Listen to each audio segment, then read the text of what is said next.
बाप और बेटे और रूह कुदस के नाम से आमीन।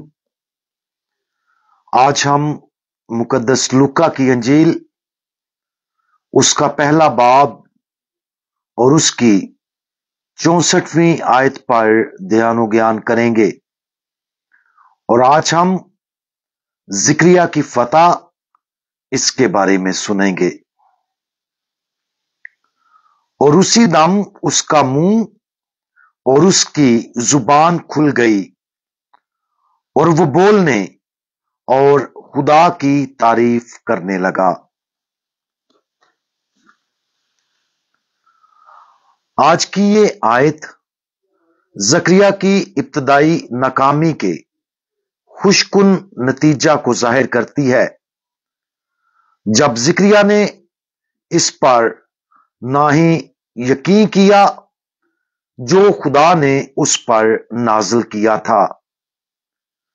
याद करें कि 9 महीने पहले जब जिक्रिया हैकल में मकदस के अंदर कुर्बानी पेश करने के अपने काहिन के फराइज को पूरा कर रहा था, उसने खुदा के सामने खड़े होने वाले अजीम मुकर्रब फरिश्ता जब्राइल से मुलाकात की। जब्राइल ने जिक्रिया को यह खुशखबरी सुनाई कि उसकी बीवी बुढ़ापे में हामला होगी और यह बच्चा बनी इसराइल को आने वाले मसीहा के लिए तैयार करेगा। यह कैसा नाकाबिले यकीन अजाज होता, लेकिन जकरिया ने इस बात पर ना ही यकीन किया और ना ही इस पर ईमान लाया। और नतीजे के तौर पर फरिश्ते ने उसे उसकी बीवी के हमल के 9 महीने तक गूंगा रखा। खुदा की सजाएं हमेशा उसके फजल का तोहफा है। जिक्रिया को इसके बावजूद या ताजीरी वजूहात की बिना पर सजा नहीं दी गई। इसकी बजाय यह सजा ज्यादा तौबा की सजा की तरह थी। उसे एक माकूल वजह से 9 माह तक बोलने की सलाहियत से महरूम रहने की आजजाना कफारा के लिए दी गई। ऐसा लगता है जैसे खुदा जानता था कि जिक्रिया को 9 महीने की जरूरत थी कि वो इस बात पर खामोशी से गौर करे जो फरिश्ता ने उससे कहा था।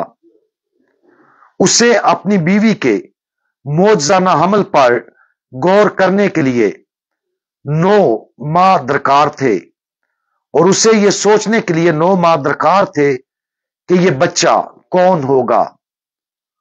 और उन 9 महीनों ने दिल की मुकम्मल तब्दीली का मतलूबा असर पैदा किया।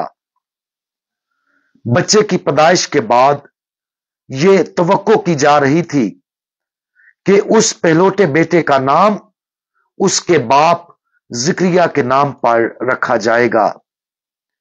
लेकिन फरिश्ता ने जिक्रिया को बताया था कि बच्चे का नाम यूहन्ना रखा जाएगा। इसलिए 8वें दिन, अपने बेटे के खतने के दिन, जब यूहन्ना खुदावंद के हजूर पेश किया गया, जकरिया ने एक तख्ती पर बच्चे का नाम यूहन्ना लिखा। यह ईमान का एक अमल था और इस बात की इलामत थी कि वो बेयकीनी से मुकम्मल तौर पर ईमान की तरफ पलट गया था। और यह ईमान का यह अमल था जिसने उसके पहले शक को खत्म कर दिया। हमारी जिंदगियों में से हर एक को ईमान की गहरी सतह पर यकीन करने में नाकामियों से निशानजद किया जाएगा। इस वजह से जिक्रिया हमारे लिए एक नमूना है कि हम अपनी नाकामियों से कैसे निमटते हैं। हम माजी की नाकामियों के नताइज को अच्छाई के लिए बदलने की इजाजत देकर उनसे निमटते हैं। हम अपनी गलतियों से सीखते हैं और नई करारदादों के साथ आगे बढ़ते हैं। यह वही है जो जिक्रिया ने किया, और अगर हम उसकी अच्छी मिसाल से सीखना चाहते हैं तो हमें भी यही करना चाहिए। आज सोचें कि हमने किसी ऐसे गुनाह का इर्तिकाब किया जिसके हमारी जिंदगियों में तकलीफदेह नताइज बरामद हुए। जैसा कि हम उस गुनाह पर गौर करते हैं, असल सवाल यह है कि हम यहां से कहां जाते हैं। क्या हम उस माजी के गुनाह या ईमान की कमी को अपनी जिंदगियों पर गलबा पाने और कंट्रोल करने देते हैं, या क्या हम अपनी माजी की नाकामियों को मुस्तकबिल के लिए नई करारदादें और फैसले करने के लिए इस्तेमाल करते हैं ताकि अपनी गलतियों से सीख सकें। जकरिया की मिसाल की तकलीद करने के लिए हिम्मत, फरोतनी और ताकत की जरूरत होती है। आज के दिन इन खूबियों को अपनी जिंदगियों में लाने की कोशिश करें। हम दुआ मांगें। खुदावंद, हम जानते हैं कि हमारी अपनी जिंदगियों में ईमान और यकीन की कमी है। हम उन सब बातों पर यकीन करने में नाकाम हैं जो आप हमसे कहते हैं। नतीजे के तौर पर हम अक्सर आपके अल्फाज को अमली जामा पहनाने में नाकाम रहते हैं।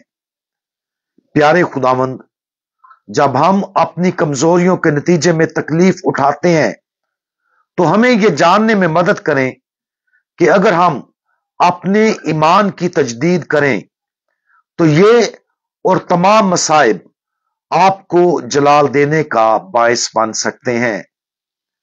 जकरिया की तरह हमारी मदद करें ताकि हम हमेशा आपकी तरफ लौटें और खुदावंद अपना जलाल जाहिर करने के आले के तौर पर हमें इस्तेमाल करें। खुदावंद यीशु मसीह, हमारा भरोसा आप पर है। आमीन।